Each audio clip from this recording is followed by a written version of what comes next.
Welcome to Conspiracy Files. I'm your host, Zoe Parker, and in today's episode, we're diving into one of the most fascinating and unsettling mysteries of the modern era, the Bitcoin conspiracy. Was it created by the government? Bitcoin emerged as a revolutionary technology, a decentralized currency free from government control. But what if that's exactly what they wanted us to believe? Some claim Bitcoin wasn't created by an anonymous genius named Satoshi Nakamoto, but instead by intelligence agencies, designed as the ultimate financial tracking tool, a digital Trojan horse to usher in a cashless society. The evidence? Strange government documents, early cryptographic clues, and a pattern of events too coincidental to ignore. Could the very system that promised financial freedom be a carefully orchestrated trap? Stay tuned. In the early 2000s, the world was on the verge of a financial reckoning. The dot-com bubble had burst, and whispers of instability in the global banking system were growing louder. Trust in traditional financial institutions was eroding.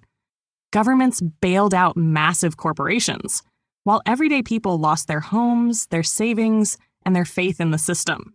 Then came 2008, the global financial crisis. The collapse of Lehman Brothers sent shockwaves through the world economy, exposing the fragile underpinnings of a system many had blindly trusted for decades. Against this backdrop, Bitcoin was born. In 2009, a mysterious figure using the alias Satoshi Nakamoto released the Bitcoin white paper, outlining a revolutionary new form of money, decentralized, trustless, and beyond the reach of banks and governments. Unlike fiat currencies, which were subject to inflation and manipulation by central banks, Bitcoin was designed with a fixed supply of 21 million coins, immune to the monetary policies that had failed so many. To its earliest adopters, it was a digital lifeboat, a way to reclaim financial independence. But almost immediately, questions arose. Who was Satoshi Nakamoto? Why did they choose this precise moment in history to unveil Bitcoin? The timing was uncanny, too perfect, some believed. In the midst of economic collapse, while people were desperate for an alternative, Bitcoin arrived fully formed, seemingly out of nowhere. Some saw it as a gift, others as a carefully orchestrated introduction to a new kind of financial control. Digging deeper, the origins of cryptographic currencies stretch back further than Nakamoto's paper. In the 1990s, government agencies like the NSA were already researching digital cash and blockchain-like technology. In 1996, the NSA published a paper titled How to Make a Mint: The Cryptography of Anonymous Electronic Cash, describing a system eerily similar to Bitcoin. This led some to suspect that Bitcoin wasn't the product of a lone genius, but rather a long-term project, years in the making, now being deployed at the perfect moment. Others point to the early mining of Bitcoin. The first blocks, often referred to as the Satoshi blocks, contained peculiar patterns, suggesting an entity with access to extraordinary computational power was securing the network from day one. Some speculate that only a government agency, with its vast resources and cutting-edge technology, could have had the capability to ensure Bitcoin's survival in its infancy. And then, there's the question of Bitcoin's adoption. Initially dismissed as a fringe experiment, it soon gained traction in unexpected places. Major financial institutions that once condemned Bitcoin as a tool for criminals began integrating blockchain technology into their own systems. Governments, too, despite their public skepticism, showed a growing interest in the technology they were supposedly wary of. If Bitcoin was truly a decentralized revolution, why did the very institutions it was meant to disrupt seem so eager to understand, regulate, and even adopt it? The deeper one looks into Bitcoin's origins, the more unsettling the questions become. Was it truly an organic response to a broken financial system? Or was it something else entirely? A carefully introduced mechanism designed not to free people from financial control, but to subtly guide them into a new system of surveillance and dependency. One of the most persistent claims fueling the Bitcoin conspiracy is that it was never meant to be a tool of financial liberation, but rather a Trojan horse for a new digital financial system designed to track, control, and ultimately replace traditional cash. Proponents of this theory argue that Bitcoin's very architecture, hailed for its decentralization, is paradoxically what makes it the perfect tool for mass financial oversight. Every transaction is recorded on a public ledger, immutable and permanently accessible. Unlike cash, which leaves no digital footprint, Bitcoin creates a transparent, traceable financial history. And in a world where data is power, some question who truly benefits from a system where every movement of money can be scrutinized. Then there's the question of Satoshi Nakamoto himself, or themselves. Despite years of speculation, no one has definitively uncovered the identity behind the pseudonym. Some believe this is by design. The idea of an anonymous lone genius creating a revolutionary financial system is compelling, but skeptics argue that such an endeavor, with its meticulous coding, early mining operations, and calculated launch, would have required resources beyond the reach of a single individual. Theorists suggest that Nakamoto was not a person, but a front, a manufactured identity created to give Bitcoin the illusion of grassroots origins. If true, the question remains, who was really behind it? Some point to Bitcoin's early adopters, particularly intelligence agencies and government-affiliated entities, as evidence of a deeper agenda. While Bitcoin's first real-world use cases were associated with the dark web, fueling the idea of it as a decentralized tool for the people, reports suggest that intelligence agencies closely monitored and even infiltrated these networks. If Bitcoin was a truly uncontrolled currency, why did the authorities allow it to proliferate for so long? And why did the US government, the supposed enemy of decentralized financial systems, become one of the largest holders of seized Bitcoin over the years? The timing of Bitcoin's rise is another point of contention.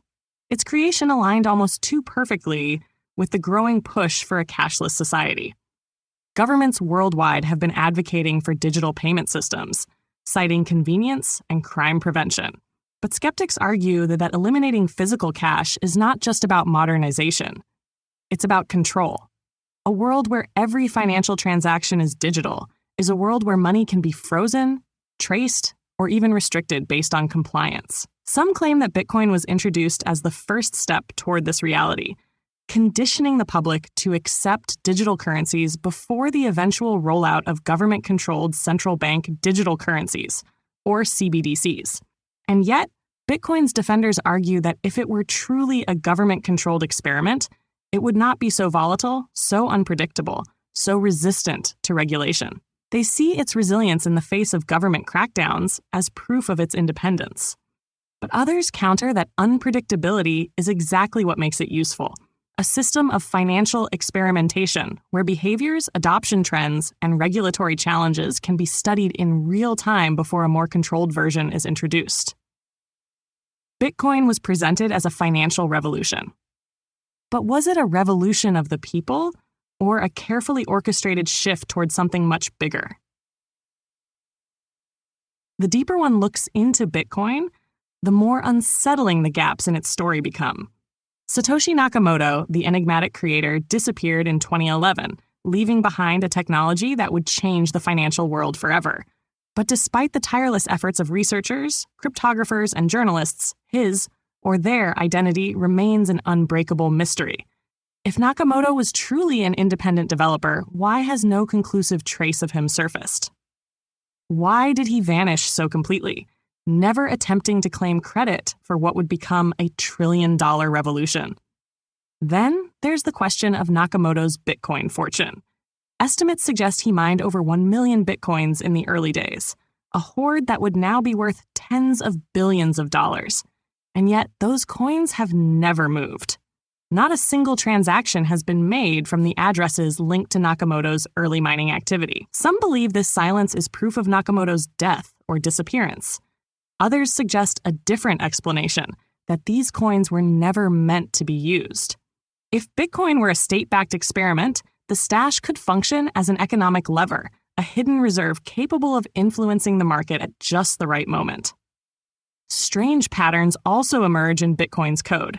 While widely regarded as a masterpiece of cryptographic engineering, researchers have identified odd quirks, including a series of unique fingerprints in the early blocks known as the Satoshi pattern. These irregularities suggest that the early mining process may not have been as open as once believed.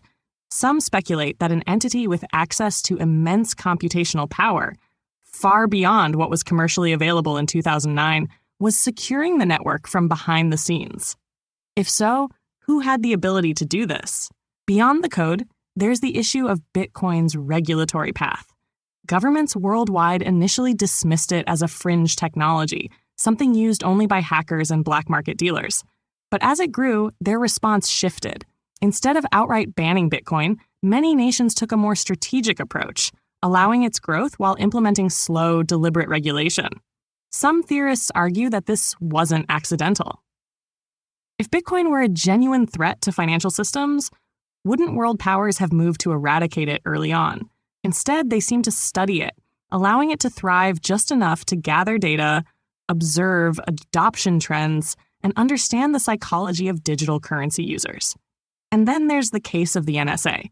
The agency has long been suspected of having advanced cryptographic capabilities far beyond what is publicly known. Documents leaked over the years have revealed research into digital currencies dating back to the 1990s. If the government had the tools to break Bitcoin's encryption, would they reveal it? Or would they allow its adoption to spread, knowing that any system built on cryptographic trust could ultimately be controlled by those who hold the keys? Each of these unanswered questions fuels deeper speculation. The missing creator, the untouched fortune, the hidden fingerprints in the code, the measured regulatory response, none of them prove anything outright. But together, they form a pattern that refuses to be ignored. Bitcoin is more than just a currency. It is a puzzle, a riddle wrapped in secrecy, and the deeper one digs, the more the lines between innovation and orchestration begin to blur. Skeptics argue that the theories surrounding Bitcoin's origins, while intriguing, rely too much on speculation and coincidence. They contend that the idea of a shadowy government operation or an NSA-backed experiment ignores the far more plausible explanation, that Bitcoin was simply the product of a highly skilled, privacy-conscious cryptographer or group of developers who wanted to solve real-world financial problems. The idea that Bitcoin's ledger is a tool for financial surveillance, critics say, overlooks the fact that it is fundamentally decentralized. No single entity, including governments, has unilateral control over Bitcoin. Unlike traditional banking systems, where centralized authorities can freeze funds or reverse transactions, Bitcoin's structure makes it resistant to such interference. If a government agency were truly behind it, why would they create something that actively undermines their own ability to control financial transactions? Another key counterargument is that Bitcoin's survival is evidence of its independence. Governments around the world have attempted to regulate, restrict, or even ban Bitcoin, with mixed results. China, for example, has repeatedly cracked down on Bitcoin mining and trading, forcing many operations to relocate.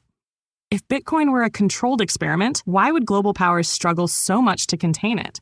Wouldn't there be a clearer, more unified effort to guide its evolution?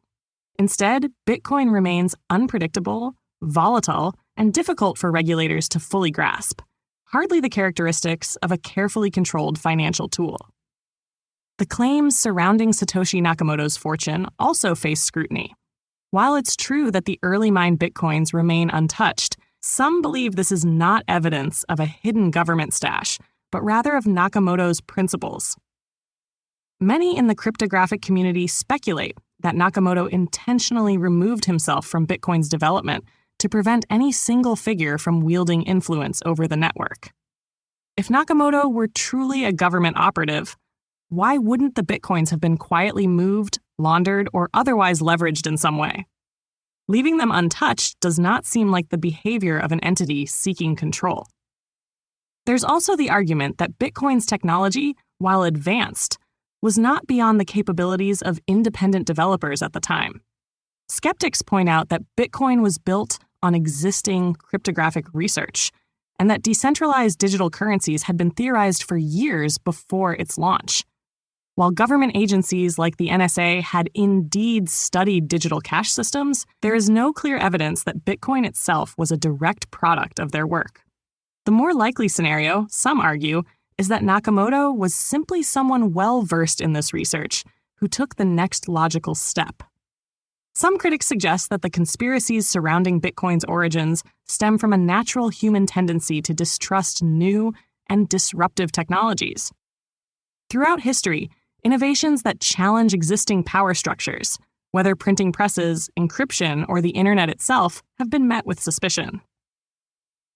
Bitcoin, as a financial system that operates outside traditional banking, invites the same skepticism. But does suspicion alone justify claims of government involvement? Or is it possible that Bitcoin's biggest mystery, its creator, has simply left a void that people feel compelled to fill with speculation? The belief in a hidden agenda behind Bitcoin is not just about technology or finance. It is a reflection of deeper societal anxieties. In an era defined by economic instability, political distrust, and the increasing power of surveillance, many people have grown skeptical of the systems that govern their lives. The idea that Bitcoin could be part of a larger plan, whether for liberation or control, taps into a fundamental unease about the future of money, privacy, and autonomy. At its core, the debate over Bitcoin's origins is not just about who created it, but about who ultimately controls the financial landscape. The modern world has seen a dramatic shift away from physical cash, with digital transactions becoming the norm. Every major economy is now exploring central bank digital currencies, government-issued digital money that could, in theory, allow for total financial oversight. This shift raises legitimate concerns about the erosion of financial privacy. In that context, Bitcoin represents two opposing possibilities: a decentralized escape from centralized control, or a prototype for a system that conditions people to accept digital-only finance before governments roll out their own controlled versions. Psychologically, conspiracy theories thrive in environments of uncertainty and distrust. Throughout history, people have sought alternative explanations when official narratives seem incomplete or unsatisfying. The secrecy surrounding Satoshi Nakamoto fuels that instinct, an anonymous creator vanishing without a trace, leaving behind a technology powerful enough to reshape economies. It is a mystery with no clear resolution, making it the perfect breeding ground for speculation. Geopolitically, Bitcoin has become a tool wielded in multiple ways. Nations like El Salvador have embraced it as legal tender, while others, like China, have sought to suppress its use. The United States and its allies have taken a more measured approach, regulating cryptocurrency markets while simultaneously exploring their own digital currency initiatives. This fragmented response only adds to the intrigue. If Bitcoin were truly a threat to the existing financial order, would governments allow it to persist? And if it were a government-backed experiment, would its adoption not be more carefully managed? Beyond governments, the role of major financial institutions in Bitcoin's evolution is equally telling. Banks and investment firms that once dismissed cryptocurrency as a passing fad now actively invest in blockchain technology and crypto assets. What was once framed as a rebellion against traditional finance is now being integrated into it. To some, this signals Bitcoin's legitimacy. To others, it suggests that the system it was meant to disrupt has simply absorbed it. Ultimately, the significance of the Bitcoin conspiracy extends far beyond the question of its creator. It speaks to larger fears about the future, about who controls money, who has access to privacy, and whether financial independence is truly possible in a world increasingly shaped by digital surveillance. Whether seen as a beacon of freedom or a carefully laid trap, Bitcoin remains one of the most disruptive financial technologies of the modern era. And for many, that alone is reason enough to question the forces that may have set it in motion.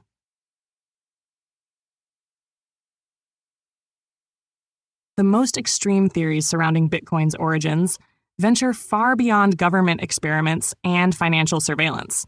Some believe that the true nature of Bitcoin is something far more unconventional, something that stretches the limits of what is considered plausible. These theories, though often dismissed by mainstream analysts, persist in the fringes of cryptographic and conspiracy circles, adding yet another layer to Bitcoin's already enigmatic story. One of the most radical ideas suggests that Bitcoin was not created by any human entity at all, but by an advanced artificial intelligence. Proponents of this theory argue that Bitcoin's code is too perfect, too ahead of its time, to have been the work of a lone cryptographer or even a team of skilled developers. They point to the self-sustaining nature of the network, its ability to evolve without direct intervention, and its decentralized governance as signs that Bitcoin may, in fact, be an early form of machine intelligence, a financial system designed to outlast and outmaneuver human control. If true, this would mean that Bitcoin is not just a currency, but the first step in a much larger, autonomous digital infrastructure. The theories surrounding Bitcoin's origins do not exist in isolation. For many, the mystery of its creation is just one piece of a much larger puzzle, one that intersects with long-standing suspicions about government secrecy, hidden financial networks, and the manipulation of global events. From classified intelligence programs to economic engineering, Bitcoin's story weaves itself into the fabric of some of the most enduring conspiracies of the modern era. One of the most frequently cited connections is to the financial elite, the idea that a small, powerful group orchestrates global economic events from behind the scenes. Some theorists suggest that Bitcoin was not a rebellion against central banks, but a carefully placed instrument designed to shift financial power in a controlled manner. In this view, Bitcoin's emergence after the 2008 financial crisis was no coincidence, but a calculated response, one that gave the illusion of decentralization while quietly funneling wealth and influence to those who understood its true purpose from the beginning. The untouched fortune linked to Satoshi Nakamoto is sometimes seen as evidence of this, a hidden reserve meant to be used at a later stage, possibly to steer the financial system in a specific direction. Others draw parallels between Bitcoin and past secret government programs, particularly those designed to introduce new technology under the guise of independent discovery. The development of Tor, for example, was initially funded by the US military, before being adopted by privacy advocates and dark web users. Some believe Bitcoin follows the same pattern, a system deployed under the illusion of grassroots innovation, only to serve a deeper intelligence agenda. If the NSA or other agencies were involved, as some claim, then Bitcoin's creation could be part of a long-term strategy to track financial transactions, study decentralized systems, or even condition the public to accept digital currencies before state-controlled versions are introduced. Bitcoin's role in global geopolitics also leads to connections with broader theories about financial warfare. The ability to bypass traditional banking systems has made cryptocurrency a tool in conflicts, allowing sanctioned nations and non-state actors to move money outside of regulatory oversight. Some argue that Bitcoin's rise is part of a deliberate effort to destabilize existing financial structures, weakening traditional power centers while paving the way for a new form of economic control. If governments were involved in its creation, then the goal may not have been freedom, but the restructuring of financial power on a global scale. Beyond finance, there are those who see Bitcoin's development as part of a much older, more elusive conspiracy, one tied to the concept of hidden knowledge and technological advancement beyond what is publicly acknowledged. Theories about suppressed scientific discoveries, secret societies, and breakaway civilizations often include claims that the world's most powerful institutions have access to technologies far beyond what is disclosed. In this context, Bitcoin is seen as a glimpse into a larger system, perhaps even a remnant of something far older than modern cryptography. Whether viewed as a tool of financial elites, a government project, an instrument of economic warfare, or part of a deeper conspiracy regarding hidden knowledge, Bitcoin's mystery continues to draw connections to some of the most persistent theories of global control. It remains both an anomaly and a symbol, one that fuels speculation about the unseen forces that shape the modern world. The mystery surrounding Bitcoin persists not only because of its technological impact, but because key questions remain unanswered. Even as governments, financial institutions, and independent researchers attempt to dissect its origins, the absence of definitive answers keeps speculation alive. The longer these uncertainties persist, the more room there is for theories, ranging from the plausible to the extreme, to flourish. Perhaps the most significant question is the identity of Satoshi Nakamoto. More than a decade after Bitcoin's creation, the true figure, or figures behind the pseudonym remains unknown. While various individuals have been suspected, none have provided conclusive proof. This absence of confirmation fuels speculation, allowing theories about government involvement, secret societies, or even non-human intelligence to thrive. The silence from Nakamoto, whether intentional or not, has only deepened the intrigue. If Bitcoin was meant to be an open and transparent system, why has its creator remained completely hidden? And if it was a lone cryptographer, what circumstances would lead them to abandon such a groundbreaking creation without ever taking credit?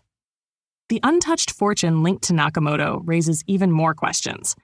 With millions of Bitcoins mined in the early days, the vast wealth associated with the pseudonymous creator remains dormant. If Bitcoin were truly a personal or independent project, why leave such an immense sum untouched? Some believe it is a deliberate message, a way to reinforce Bitcoin's decentralized nature by ensuring no single entity can benefit disproportionately. Others suspect it is a contingency, an emergency reserve waiting to be activated when the time is right. Could it be a backdoor control mechanism, a financial weapon, or simply lost forever? The unknown keeps theories in circulation. Another lingering mystery is Bitcoin's uncanny resilience. Despite regulatory crackdowns, bans, and attempts to suppress it, Bitcoin has not only survived, but thrived. Unlike past digital currencies that collapse due to government intervention or technical failure, Bitcoin continues to expand in influence. Why has no authority been able to fully dismantle it? If a decentralized system could so effectively evade control, would it not pose an existential threat to global financial institutions? Some argue that its continued survival suggests an unseen hand guiding its trajectory, whether for protection, manipulation, or a greater long-term purpose. The timing of Bitcoin's release also remains a point of curiosity. Emerging in the wake of the 2008 financial crisis, it arrived at a moment when global trust in banking institutions was at an all-time low. Was it a coincidence that a currency designed to bypass traditional finance appeared just as the world questioned the stability of those very systems? Or was its creation tied to deeper economic forces, a premeditated shift toward a new financial paradigm? The true purpose of Bitcoin is another unanswered question. Was it designed as a tool of financial liberation, or is it part of a larger, hidden agenda? While many see it as a revolutionary step toward economic independence, others remain convinced that its decentralized nature is an illusion, that beneath its promise of freedom lies a mechanism for control, yet to be fully realized. Until these questions find definitive answers, the mystery of Bitcoin will endure. Each piece of uncertainty becomes a thread in a much larger tapestry of speculation, ensuring that the debate over its true origins remains alive in the public consciousness. The enigma of Bitcoin is more than a question of technology, finance, or even its creator. It is a reflection of the times, a symbol of shifting power structures, a battleground between control and freedom, and a catalyst for speculation that stretches across the spectrum of belief. Whether seen as a revolutionary tool for financial independence or a carefully orchestrated mechanism of control, Bitcoin remains one of the most disruptive and mysterious innovations of the modern era. Its impact is undeniable. Bitcoin has challenged the traditional banking system, introduced new ways of thinking about money, and forced governments to confront the realities of decentralized finance. It has provided refuge for those seeking financial sovereignty, yet it has also been scrutinized as a possible instrument for unseen forces. The anonymity of Satoshi Nakamoto, the dormant fortune, and the remarkable resilience of the network continue to stir questions with no clear answers. For some, Bitcoin is the beginning of a new era, one in which individuals can reclaim power from institutions that have long dictated the flow of wealth. It represents an escape from centralized oversight, a borderless form of currency that belongs to no one yet is accessible to all. In this view, Bitcoin is a declaration of independence from a financial system that has repeatedly failed those it was meant to serve. For others, however, Bitcoin is not a revolution, but a carefully designed transition, a way to acclimate the world to a financial system that is digital, trackable, and ultimately controllable. The rise of central bank digital currencies, the increasing regulation of cryptocurrency, and the slow but steady absorption of Bitcoin into traditional finance are seen as signs that what was once framed as an alternative to the system is, in reality, becoming part of it. If the goal was decentralization, why have the same financial institutions that once dismissed Bitcoin now embraced it? If it was meant to be uncontrollable, why has it not been eradicated by those with the power to do so? And then, there are those who see Bitcoin not as a tool of either liberation or control, but as something even more profound, an experiment, a test, or a creation whose full implications have yet to be revealed. Whether linked to artificial intelligence or long-term social engineering, the more speculative theories surrounding Bitcoin endure because they tap into a deeper, more existential question. What if we are witnessing something far greater than we understand? The unanswered questions, the conflicting narratives, and the seemingly unstoppable momentum of Bitcoin ensure that its mystery will not fade anytime soon. Whether one believes in its promise, fears its implications, or simply watches with curiosity, Bitcoin remains a phenomenon that defies simple explanations. It is both an opportunity and a puzzle, a force that has reshaped the financial world and will continue to spark debate for years to come. Perhaps the truth behind Bitcoin's origins will one day be revealed. Or perhaps, like so many mysteries before it, the answers will remain just out of reach, fueling speculation, inspiring theories, and ensuring that the story of Bitcoin, whatever it may truly be, is far from over. Thanks for tuning in to the Conspiracy Files podcast. We're here with brand new episodes every Wednesday. If you're listening on your favorite podcast platform, don't forget to follow us and be sure to rate, review, and share your thoughts. We'd love to hear from you. You can also reach out anytime by emailing us at contact@theconspiracyfilespodcast.com. Until next time, and remember, the truth is out there. If you enjoyed this episode and want to dive deeper into the world of conspiracy theories, consider subscribing for exclusive access to the material they don't want you to hear. As a subscriber, you'll get banned episodes, episodes deemed too controversial for mainstream platforms, members-only bonus episodes, not available anywhere else, extended director's cut versions of your favorite episodes, early access to new content before it's released to the public, and much more. Thank you for your support. The link is in the description below. Join now.